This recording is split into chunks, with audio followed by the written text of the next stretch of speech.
So ang ating lesson 2 ay hanggang part 3 na ang ating pag-aaralan is faithful servants of Christ. Dapat ang pangarapin natin na marinig sa ating Panginoong Hesus ay ang mga katagang, "Well done, good and faithful servant." Ang maging goal natin sa buhay, hindi ang dream natin ang mangyari, kundi ang dream ng Panginoon, ang ma-please ang Panginoon sa lahat ng aspeto ng ating buhay at maging matapat tayo sa lahat ng bagay. Dahil yun ang mayroong tinatawag na eternal value. Kahit makamtan natin ang lahat ng mga bagay sa sanlibutan ito, kung hindi man natin nagawa ang ipinagagawa ng Diyos, then ano ang halaga nito compare sa inihanda ng Diyos sa lahat ng kaniyang mga anak? Ngayon, kung papansinin natin ang Book of Colossians sa chapter 1, chapter 2, nakafocus siya sa identity natin. Ang ginawa ni Jesus Christ, ang kanyang finished work, ang pagkasino ni Jesus Christ, then pagkatapos, anong kalalagay ng lahat ng mga mananampalataya. Pagdating sa chapter 3 and chapter 4, tinuro ni Apostle Paul kung ano ang ipuput on at kung ano ang ipuput off natin. Anong mga isusuot natin at ano ang mga tatanggalin natin. Nung ginamit niya ang salitang put on and put off, yun ay isang imahen ng pagtatanggal ng damit at paglalagay ng isang malinis na damit. So sinabi niya kung ano dapat ang mga tatanggalin natin at kung ano dapat ang ilalagay natin. Ngayon, pagdating sa verses 7 to verses 18 ng chapter 4, sasabihin natin, ano naman ang halaga nito? Ano naman ang significance ng greetings na ito ni Apostle Paul at pangwakas na salita ni Apostle Paul sa verses 7 to 18 na kung saan puro pangalan lang mapapansin natin. Actually, mayroong 10 pangalan, kaya nga hinati natin yan sa 3. Sa 10 pangalan na ito, mapapansin natin na ang siyam ay tapat sa Panginoon at ang isa ay hindi.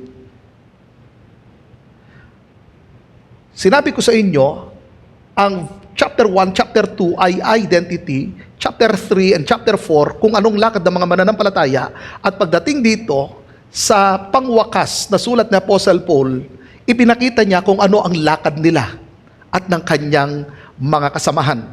Itong 10 at 9 ang mga tapat sa Panginoon kung ano ang kanilang naging lakad. So ipinakita ni Paul kung ano ang itsura ng pagiging faithful na servant ni Jesus Christ. Kasi mahalaga na makita din natin meron tayong modelo ng tinatawag na katapatan. Ano nga ba ang itsura ng faithfulness? Sa mundong ito, maraming mga tao nagke-claim na sila ay faithful, nagke-claim na loyal, but the question is, sino ba talaga ang lumalakad na may katapatan? Sino ba talaga ang tunay na loyal? Sino ba talaga ang mga naging tapat at mananatiling tapat sa Panginoon? So sa part 1 natin, mag-focus tayo sa unang 3 na karakter na tinukoy ni Apostle Paul. So what does faithful service look like in the life of the church? Number 1, Tychicus. Sino nga ba si Tychicus? Pinapakita ng buhay ni Tychicus, the faithful servant, defined. Ganito ang sinabi ng kanyang salita in verse 7 and 8. Tychicus will tell you all the news about me. Maliwanag dyan na ang sulat ni Paul ay isinend niya mismo at ang kanyang messenger, 2 dyan, walang iba kundi si Onesimus, pangalawa si Tychicus.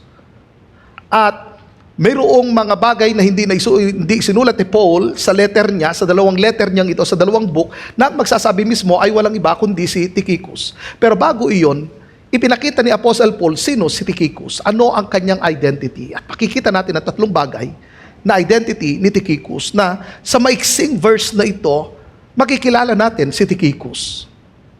At ang sabi ng Bible, he is a dear brother, a faithful minister, and fellow servant in the Lord.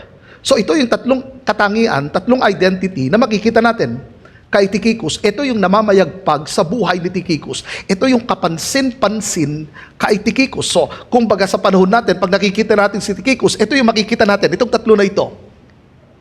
A dear brother, faithful minister, fellow servant in the Lord. Isa-isahin natin itong 3 katangian na ito. Tandaan ninyo, nung sinabi mismo ng salita ng Panginoon, dear brother, hindi lang niya binanggit ang brother. May binanggit bago ang salitang brother, ang dear. Ang salitang dear, or sa ibang translation, is beloved. Siya'y minamahal na kapatid. Hindi binanggit nagmamahal na kapatid, kundi minamahal na kapatid ang ginamit mismo ni Apostle Paul. Una sa lahat, titignan natin ang positional truth. Ano ang positional truth dyan? Yung word na brother. Lahat ng mga nanampalataya kay Kristo ay anak na ng Diyos. That is positional truth. So, iisa ang Ama natin. Kaya nga sinabi mismo sa Matthew chapter 6, sinabi ng ating Panginoong Hesus, ganito kayo manalangin, Ama namin. Ang tinutukoy niya roon lahat ng mga totoong nanampalataya kay Jesucristo. So, iisa ang ating Ama. At tayo ay magkakapatid kay Kristo, kaya ang tawag ay brother. At yan ang tawag mismo kay Tychicus. So, isa siya sa mga tunay na mananampalataya. Ngayon, bago sinabi ang salitang brother, ginamit diyan ang salitang dear or beloved. Ano ang pino-point out diyan? Sa Tagalog, ang kanyang pagka-translate ay ang aming minamahal na kapatid. Kumbaga sa buong team, talagang welcome na welcome si Tychicus sa mga kapatiran. Actually, ganun din dapat tayo. Hindi lamang basta't mga magkakapatid sa pananampalataya, kundi mga minamahal dapat natin ang ating mga kapatid. Bakit ganun? Deserve ba nila yung pagmamahal na yon? Bago natin tanungin yon, ang unang tanong ay, deserve ko ba na mahalin ng Diyos? Hindi natin deserve na mahalin tayo ng Diyos, pero minahal tayo ng Diyos sa kabila ng ating mga pagkakamali, sa kabila ng ating mga kasalanan, sa kabila na tayo sumalansang sa Kanya, sa kabila na tayo nagrebelde sa Kanya, pinili ng Diyos na mahalin tayo. So, nung binanggit ng salita ng Panginoon, dear brother, pinili ng mga kapatid na tanggapin si Tychicus, anuman ang kanyang past, anuman ang kanyang mga nagawa sa nakaraan, pinili siya ng mga kapatid na tanggapin at mahalin. At hindi doon nag-end. Sumunod ang sinabi ng kanyang salita is faithful minister. Usapan rito ang responsibilidad. Kapag sinabi nating minister, nung time na yon, ito yung mga tagapagturo ng salita ng Diyos, mga nagpapahayag ng salita ng Diyos, sila ang mga leaders. Actually, sa Greek word, ang ginamit niyang minister dyan is deacon. Na kung saan, yung word sa Greek ay diakonos. Dito, ang salitang deacon or minister, ito ang mga taong mayroong position mismo sa church. Ito ang naglilid sa church. Ito yung mga nagtuturo ng salita ng Panginoon. Ito yung mga nag-aalaga ng mga tupa ng ating Panginoon. Pero tandaan ninyo, hindi siya tinawag na minister, ang tawag sa kanya faithful minister. So anuman ang pinapagawa, anuman ang responsibilidad na iniatang kay Tychicus, ginagawa niya ang lahat yun. Maliit o malaking trabaho, ginagawa niya ang lahat ng yun. May nakakakita o wala, ginagawa niya ang kanyang responsibilidad. Hindi para mapansin ng mga tao, kundi alam niya kung sino siya kay Christ. Kaya nga, ang ating paglilingkod, mahalaga alam natin kung sino tayo, kung ano tayo, ano ang ating identity. Kaya nga, nauna dyan ang salitang dear brother. Ipinakita ang kanyang identity. Siya ay anak ng Diyos. Siya ay tunay na mananampalataya ng ating Panginoong Hesus. Lahat tayo tinawag na mag-minister. But the question is, tayo ba ay faithful na mga leader, mga tagapagpahayag ng salita ng Diyos, sa mga ipinapagawa sa atin ng Panginoon, mga responsibilidad na nakaatang sa atin, ginagawa ba natin ito? Pero si Tychicus, ginagawa niya ang lahat ng ipinapagawa sa kanya ng Panginoon, kaya siya tinawag na faithful minister. Pero hindi doon nag-end. Sumunod na sinabi roon is fellow servant in the Lord. By position, sinabi na Apostle Paul, ipinapakita niya na pantay-pantay kami. Kahit sa tingin ng maraming church ay mas mataas siya dahil siya yung apostle, pero hindi tiningnan ni Apostle Paul na mas mataas siya kaysa kay Tychicus. In God's eyes, alam niya na siya at ang kanyang mga kasamahan ay mga alipin ng Panginoon. Tandaan ninyo, tayo yung mga anak ng Diyos nung tayo nanampalataya kay Kristo, pero hindi rin dapat natin kalimutan na tayo ay mga lingkod ni Kristo.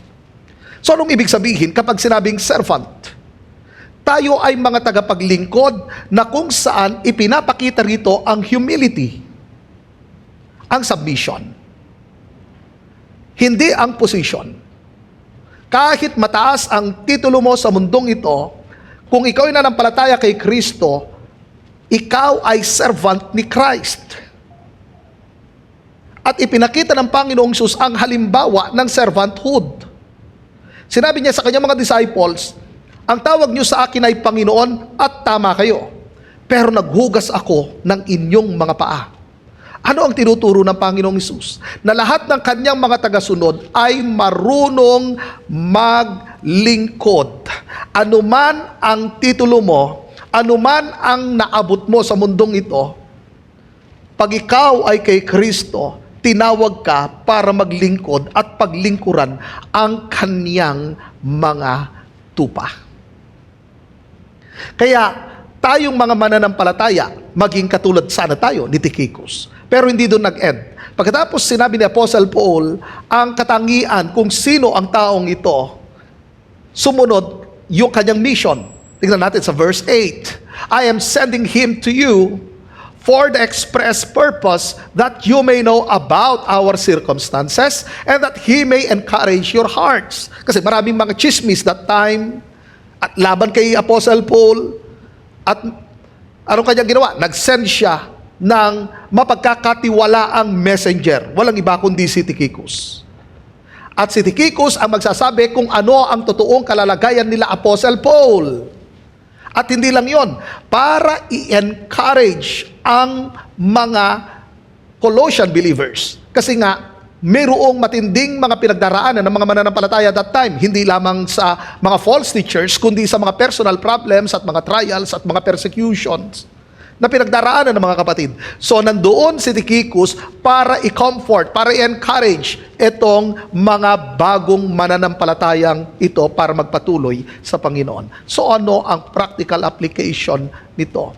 First is serve from identity. Ang pagsaserve natin hindi nagmumula sa ating title sa mundong ito or sa ating position, but sa ating identity kay Christ. Ano nga ba ang identity na ipinapakita rito? In that context, kay Tychicus, una sa lahat, ipinapakita na tayo ay mga minister. Tayo ay tinawag para ipahayag, ituro ang salita ng Panginoon. Alagaan ang kanyang mga tupa.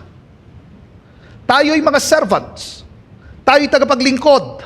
Mayaman, mahirap, or nasa middle class, hindi tayo nakatingin sa kapal ng wallet natin. Minsan naisip kasi natin, mataas ang position ko sa company, so hindi ako maglilingkod.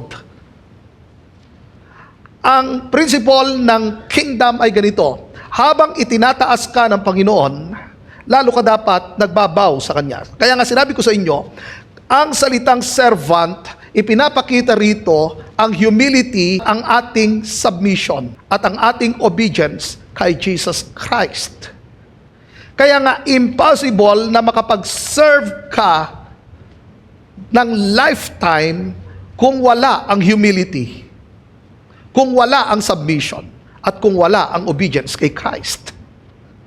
Possible na makapaglingkod ng mga ilang taon, pero pag totoong naroon ang servant heart sa isang Kristiyano at nade-develop talaga ang humility sa kanya, then magsaserve siya lifetime.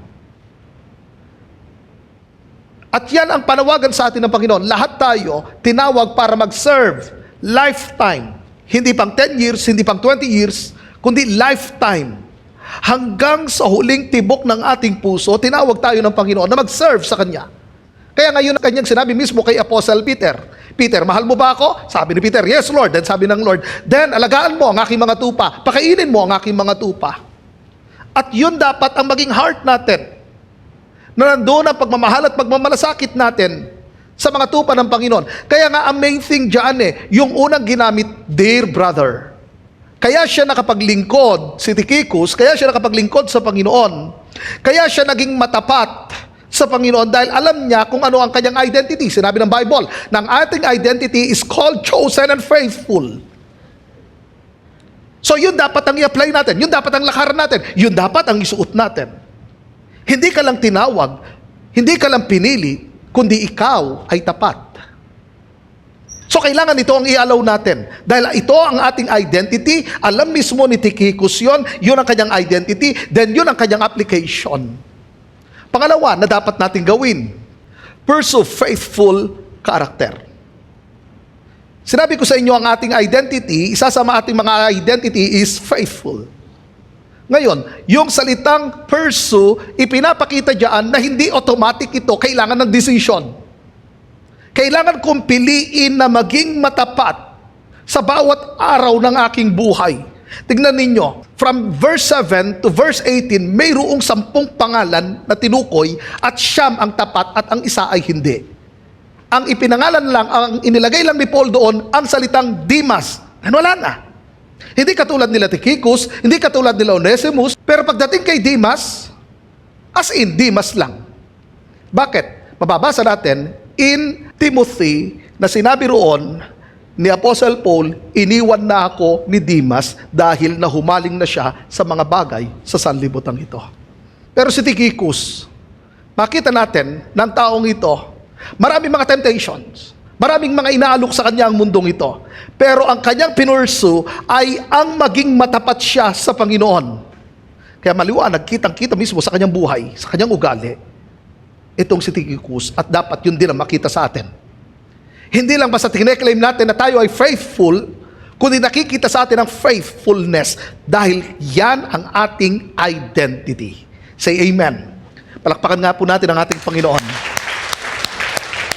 Number 2 na karakter, Onesimus. Pinag-aralan natin ang Book of Philemon. Kasama doon sa story ay si Onesimus, na kung saan si Onesimus ay isang servant, actually, isang useless servant, isang rebellious na servant, at ninakawan niya ang kanyang amo. Sino ba ang kanyang amo? Si Philemon. Si Philemon ay isang lingkod ng Panginoon, anak ni Apostle Paul spiritually. So nung tumakas itong si Onesimus at pumunta siya sa Rome, na-meet niya si Apostle Paul at na-convert siya. Pero makita natin ang transforming grace sa buhay mismo ni Onesimus. Dati siya ay rebellious. Dati siya ay useless. Pero nung siya ay nanampalataya kay Kristo, nagkaroon ng transformation sa kanyang buhay. Pero hindi ito one-time event. Tandaan natin, ito ay process. Tayo'y tuloy-tuloy na binabago ng Diyos. Kaya nga, kung basahin natin sa John chapter 15, verse 1 to 5, unang binanggit roon na ang God the Father, ang gardener, at ang ating Panginoong Jesus ang true vine. Then pagkatapos, sa verse 2, sabi ng Panginoon, nilinis na kayo ng aking salita. Hindi niya sinabing nililinis kayo ng aking salita. Binanggit niya roon, nilinis, usapan justification. Lahat ng mga totoong mananampalataya. Pagdating sa verse 3, mayroong 2 uri ng sanga. Yung sanga na hindi namumunga, at yung sanga na namumunga. Yung unang sanga na hindi namumunga, yun yung mga false believers. Hindi mga tunay na mananampalataya. Kaya nga ang tanong ko rin doon ay, nakakabit ba kayo or nakasabit? Dahil sa 2 uri ng sanga, it's either na nakakabit ka or nakasabit. Dahil ang lahat ng totoong mananampalataya, namumunga talaga sila. Pero tignan ninyo, ang kasunod na sinabi ng Panginoong Sus, sa mga namumunga, pinuprune ng Panginoon. So mayroon tinatawag na pruning. At mayroong mga pruning na ito na kung saan inaalaw ang Panginoon para tayo ay malinis sa pamagitan ng trial, sa pamagitan ng mga persecutions, sa pamagitan ng mga sufferings, sa pamagitan ng correction, sa pamagitan ng discipline. Iba-iba ang way ng pagpuprune ng Panginoon, depende sa pangangailangan natin that time. Kaya nga hindi siya instant, ito ay isang process. At yan ang makita natin kay Onesimus, na kung saan ang taong ito, makikita na natin ang transforming grace ng Panginoon. Parang napaka-imposible. Paano mababago ang taong ito? Kung titignan natin ang buhay ng taong ito, isang rebellious, isang magnanakaw. Tumakas lang siya sa kanyang amo. Siya ay useless na tao. How come na ang taong ito ay maging lingkod ni Kristo? Kaya nga siya tinawag na transforming grace. Tignan natin sa verse 9, na ganito ang kanyang sinabi. He is coming with Onesimus. Wow! Sino yung tinutukoy na he rito? Walang iba kundi si Tychicus, right? Kasama siya sa pinagkatiwalaan para sabihin ang message, para i-encourage ang mga kapatid. Dati, walang kwenta, hindi mapagkakatiwalaan, ngayon, napaka-useful niya at reliable na tao. Ang sabi rito, our faithful and dear brother. Binanggit diyan na siya ay faithful. Ano ang past ni Onesimus? Hindi siya faithful. Yun yung kanyang past. Pero hindi nakahadlang ang kanyang past para siya'y mahubog. Minsan, ang humahadlang sa atin ay ang ating past, kaya hindi tayo nag-go-grow. Natatakot tayo na malaman ng mga tao ang ating past. Natatakot tayo dahil nadapa tayo.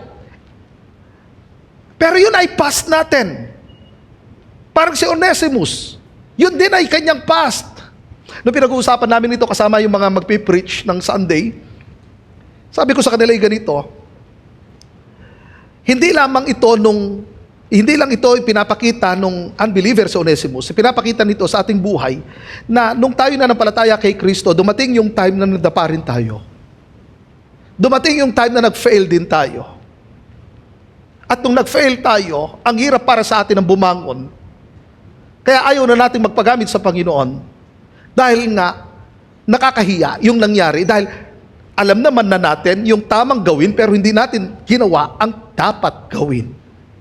At yun ang nagkikip sa atin kaya ayaw na nating bumangon, ayaw na nating magpagamit sa Panginoon. Pero maliwanag dito na hindi tayo dinidefine sa ating past. Kundi kung sino tayo, kung ano tayo kay Kristo. Kung ano ang ginawa mismo ni Kristo sa atin. Anyway, hindi naman natin talaga binago ang ating buhay. Mayroong nagbago, mayroong gumawa nito. Yun ang sinabi mismo ng 2 Corinthians chapter 5 verse 17. Nang sino mang nakipag-isa kay Kristo, wala nang dating pagkatao, siya ay bago na. Sinong bumago sa atin? Walang iba, kundi ang ating Diyos. So hindi siya self-effort. Hindi siya character modification.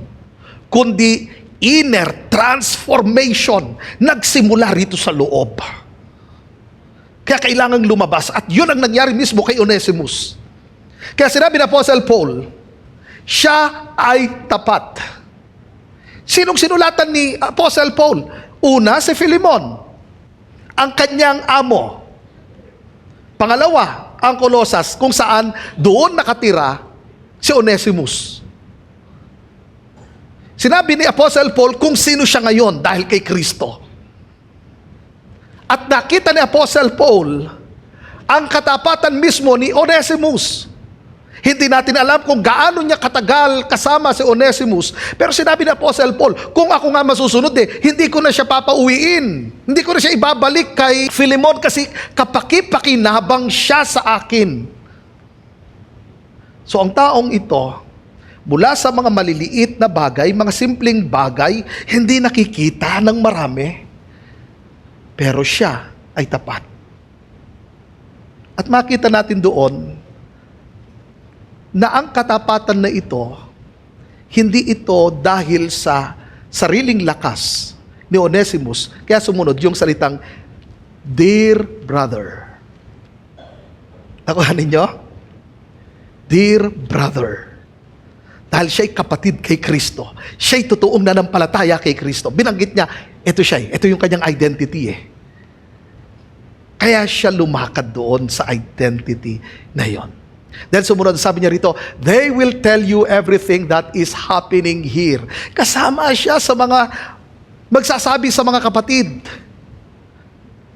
Yung nangyari kina Paul, kung anong message pa ni Paul na hindi niya naisulat or hindi niya isinulat sa Book of Colossians at sa Philemon. Pinagkatiwalaan niya si Tychicus at si Onesimus na sabihin ang message hindi sa sulat but face to face. Kaya ano ang application ng buhay ni Onesimus? Live your new identity. Mga kapatid ko, maring nag-fail ka, maring nadapa ka dahil sa mga wrong choices, sa maling decision mo. Pero tandaan mo, hindi nagbago ang pagtawag ng Diyos. Still, tinatawag ka ng Panginoon. Katulad ng nangyari mismo kay Peter. Nag-fail din si Peter. Sabi niya, Panginoon, iwan ka man ng lahat, hindi kita iiwan. Pero sabi ng Panginoon, Peter, ngayong gabi, tatatwa mo ako ng 3 beses. Sabi ni Peter, Lord, hindi mangyayari yon. Pero sabi ng Lord, tatatwa mo ako. At 3 beses na nangyari yon. Na itinatwa niya ang ating Panginoong Hesus. Pero alam ninyo, nagpakita sa kanya ang Panginoon. Kinausap siya ng Panginoon. Then bago umakyat ang Panginoong Hesus sa langit, sabi ni Peter, sinong sasama sa akin na mangisda? So balik siya sa dati.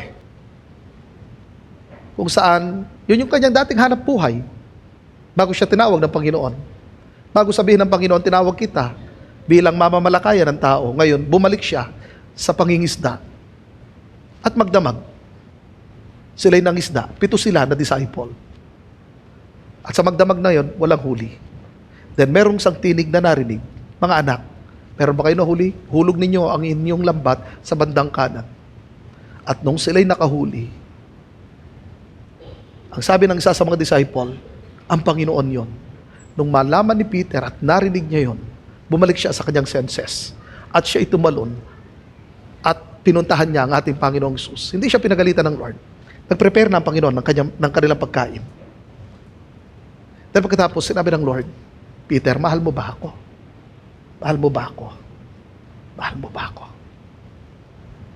Dahil nung tinatuwa ni Peter ang ating Panginoon, hindi siya kinondemn ng Panginoon. Ang sabi ng Bible, tiningnan siya ng Panginoon.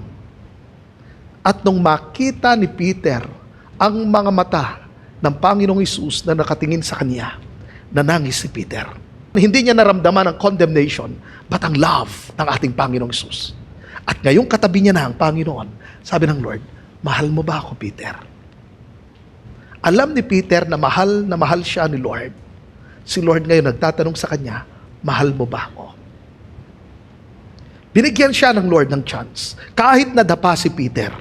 Kaya nga sabi ng Lord kay Peter, Peter, hiniling ni Satanas na ligligin ka na katulad ng isang trigo.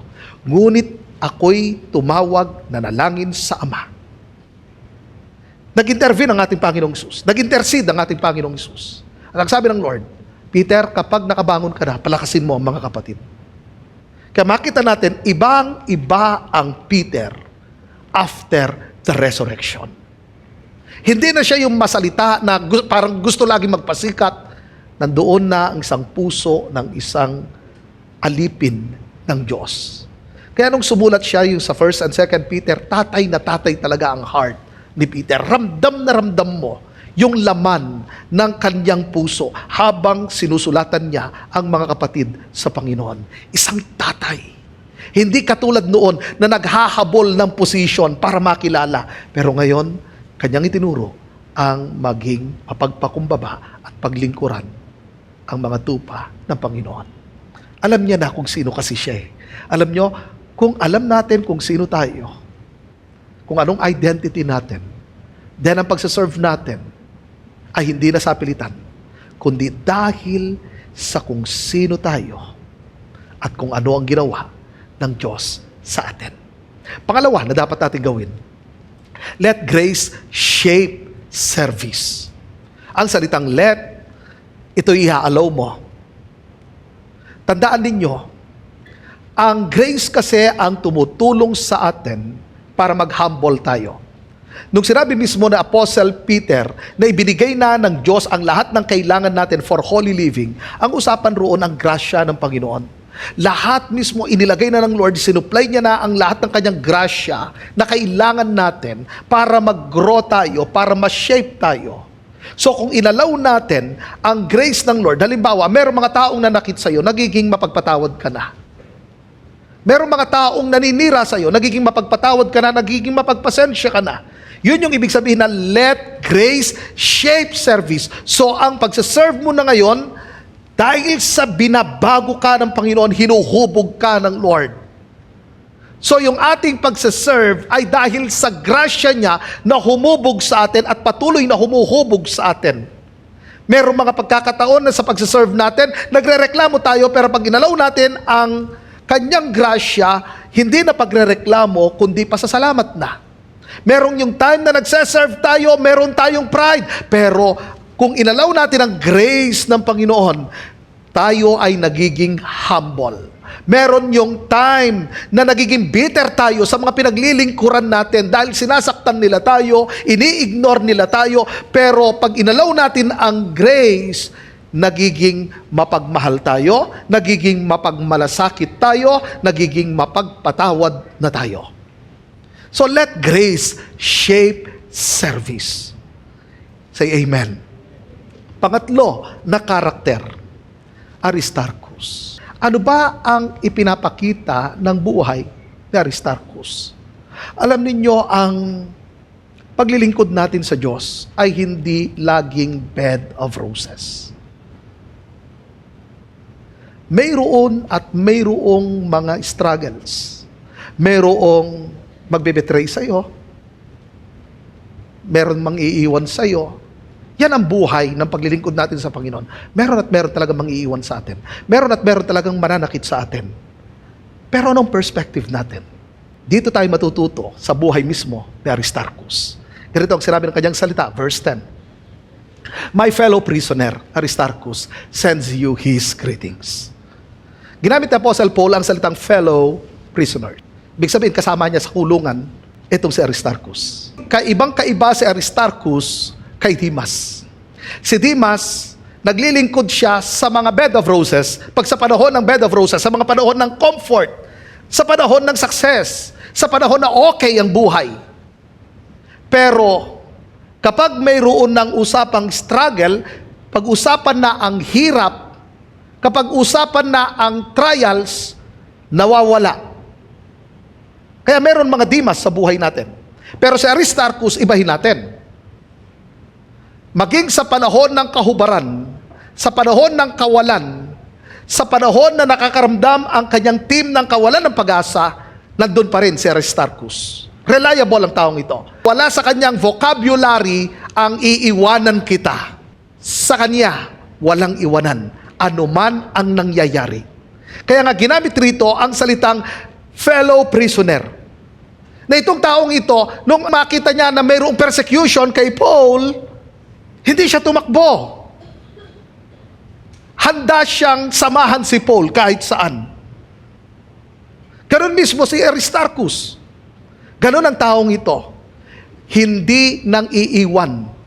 Alam niya na sa ministry ni Paul, dahil tandaan natin, in the book of Acts, ipinagpauna na ng Panginoon kung ano ang mga pagdaraanan mismo ni Paul. So alam na yon ng kanyang team. At kasama sa kanyang team ay walang iba kundi si Dr. Luke. Si Dr. Luke ang sumulat ng Gospel of Luke at ng book of Acts. Sinulat na mismo ron ni Dr. Luke kung ano ang sinabi ng Panginoon na mangyayari kay Apostle Paul. So hindi tago, hindi ito sikreto para sa kanyang mga team. Alam mismo na mga kasamahan ni Paul na saan man sila magpunta, haharap sila ng kahirapan, matinding persecution, maaring sila ibugbugin, batuhin, latiguhin, ikulong. Alam na nila yon. Pero sa Aristarchus, meron siyang choice. Sasama ba ako o hindi? Sa Aristarchus, sa simula't-simula pa lamang, makikita na natin sa kanya, hindi nang iiwan, hindi nang bebetray, kasama sa lahat ng panahon. Tagumpay, kabiguan, kasaganaan, kahirapan, nandun siya lagi. Kaya, ano ang application ng buhay na ito para sa atin? Remain faithful in hardship. Si Aristarchus, hindi niya iniwan ang ministry. Kahit matindi ang struggle. Ganito sa atin. Kahit busy tayo. Kahit ang daming pressure. Kahit nai-stress tayo. Actually, itong ang mga pressure na ito, itong mga trials na ito, alam nyo ang ipinapakita nito? Nare-reveal kasi kung ano ang priority natin. Ulitin ko. Ang mga struggles, ang mga trials, ang mga problems, ang mga persecutions, inire-reveal nito kung sino tayo. I mean, kung ano ang nasa puso natin, kung ano ang priority natin. Diyan ngayon matetest. I-give up ko ba ang calling ng Diyos o hindi? Magpapatuloy pa rin ba ako o hindi? Si Aristarchus, pwede naman siyang umalis eh. Walang persecution kapag siya'y umalis. Hindi niya na mararanasan gano'n. Makikompromise na lang siya. Pero hindi yun ang ginawa ni Aristarchus. Pinili niya yung way ng Panginoon. na kahit matindi ang struggle, hindi niya give up ang kanyang calling. Hindi niya iniwan ang kanyang mga kasamahan. Hindi siya nang iiwan, hindi siya nagbebetray. Maging sa mga panahon na naghihina ang mga kapatid natin, doon pa rin tayo sa kanila. Kasi madali lang naman sumama pag kapakipakinabang yung tao. What if? Wala kang mapakinabangan doon sa tao na yon. Nandun ka pa rin ba? Doon tayo matetest. Maging katulad ba tayo na Aristarchus nung nasa kulungan, si Apostle Paul? Parang sasabihin ni Aristarchus, ano ba naman mapapakinabangan ko rito? Nasa kulungan lang ako, masasaktan lang ako, mahirapan lang ako. Pagkatapos ko siguro lumaya, umalis na lang ako. Pero hindi ganoon eh. Hindi ganoon si Aristarchus. Hindi siya nang iiwan ng mga kasama. Siya'y nagbigay ng lakas, ng comfort sa mga kapatid na nanghihina. Ganun dapat ang ugali natin. Sa mga panahon na broken-hearted ang mga kasama natin, tayo sana magbigay ng hope. Sa mga kapatid natin na depressed, nandoon tayo sa kanilang tabi, nandoon ang ating tapik, ang simpleng tapik. Ang ating presensya na naruroon ay malaking tulong sa mga taong depressed, sa mga taong nanghihina, sa mga taong nawawala ng pag-asa, sa mga taong nanlulupaypay, sa mga taong hindi na nila alam ang kanilang gagawin, sa mga taong gusto nang sumuko. Ang kailangan nila ay naroon tayo. Naroon tayo. Mag-15 years na ang new life. Pag may mga kamag-anak, ang mga kapatiran, or may mga namatay na kapatiran, nandun at nandun ako. Mga birthdays na invitation, maraming beses na hindi ako nakakapunta, pero sa mga burol at libing, nandun ako. Bakit? Dahil alam ko, mas kailangan ako ng mga kapatid sa panahon na sila ay nagluluksa. Yun sa akin ang pinakamahalaga sa lahat. Sa mga panahon ng pagluluksa ng mga kapatid, sinabi ko kay Pastora, ikinumit ko ng sarili ko roon. Pupunta at pupunta ako. As long as na nandito ako sa Santiago, pupuntahan at pupuntahan ko yun. Dahil alam kong kailangan nila ako ang kanilang pastor, pupuntahan ko mga kapatid. Kailangan maging Aristarchus tayo. Ang mundong ito ay common na lang ang mag-iwan. Common na lang ang mag-betray. Common na lang ang manakit. Pero napaka-uncommon ang mga taong nananatili. Mga taong laging naririyan. Na kahit wala naman sila makukuha dun sa taong iyon. Pero nandun sila handang tumulong. Handang magbigay ng encouragement, ng comfort. Sila yung mga taong Aristarchus. Ang tanong ko, Aristarchus ka ba? Or nangiwan ka? But it's time na bumangon ka. Hindi pa huli ang lahat. Sa mga nagminister, nanlamig kayo, bumangon kayo. Maging Aristarchus kayo. Kahit anong mangyari, hindi mag-give up. Nung ako'y 18 years old, naalala ko, hindi ko makalimutan yung aking sermon, ang Acts chapter 16, na pinamagatan ko noon na no retreat, no surrender.